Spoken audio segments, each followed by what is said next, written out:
Hello there, and welcome to Faith Walkers. I am Kathryn Lang, Hope Smith, Dream Igniter, and Word Warrior. And we are on a quest to build our faith so that we're in a position to grow hope. Hope is the hearts that are open to pursue extraordinary, because you're designed to live extraordinary. And the more we grow our faith, the more we're positioned to live extraordinary. So today we're talking about provision.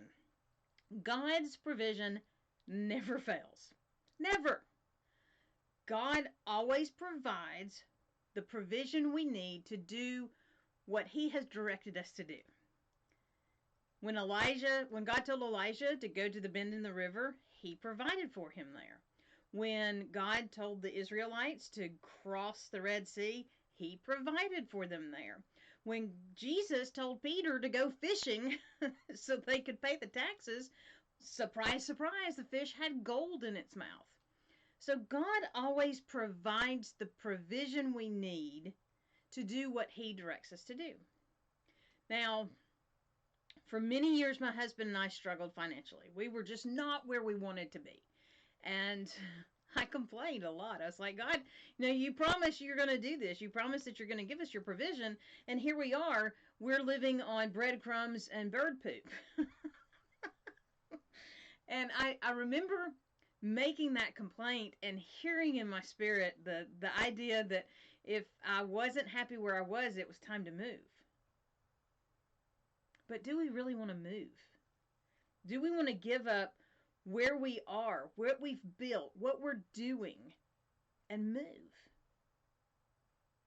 No. Most of the time it's no. Most of the time we want God to bless us where we are because that's where we've decided we're supposed to be. And if we're not living in God's provision, there's got to be something wrong with the directions that we've gotten. Other than the fact that we're not listening to the directions that we've gotten. So eventually, Elijah had to move because the water dried up. And when the water dried up, God gave him more direction. The Israelites, even though God said, go collect for one day, the Israelites didn't. They went and tried to collect more. Even though Jesus said, go get the fish today and pay the taxes, and there was money there that day, when they caught the 153, you didn't hear anything about gold coins in those fishes' mouths. God's provision is for now, when we follow his direction. So my question and my challenge is, if you're not living in God's provision right now, is it because God's promises aren't real?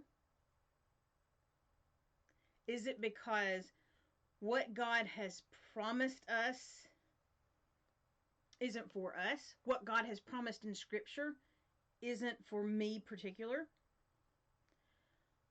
In Proverbs 16:9, it says, a man's heart plans his path, but it is the Lord that directs the steps. In other words, I got to get out of the way. If I'm going to live in the provision, I have to get with the program. God's program. Not my program. It's not my decision. I can't make a plan and step it out and then ask God to bless it. That's not the way the system works.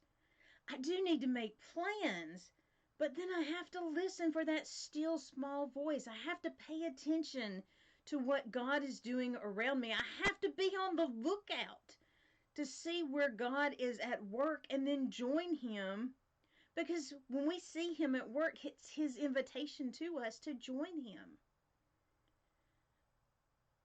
I only live in God's provision when I choose to walk out God's direction. Thank you so much for joining me today for Faith Walkers. Join me over at KathrynLang.com for more encouragement, more faith walking, and more boldness to live out this unique design, to live out the direction of God in our unique individual lives so that we can dwell in the provision that he has promised. Until next time, be blessed and be a blessing.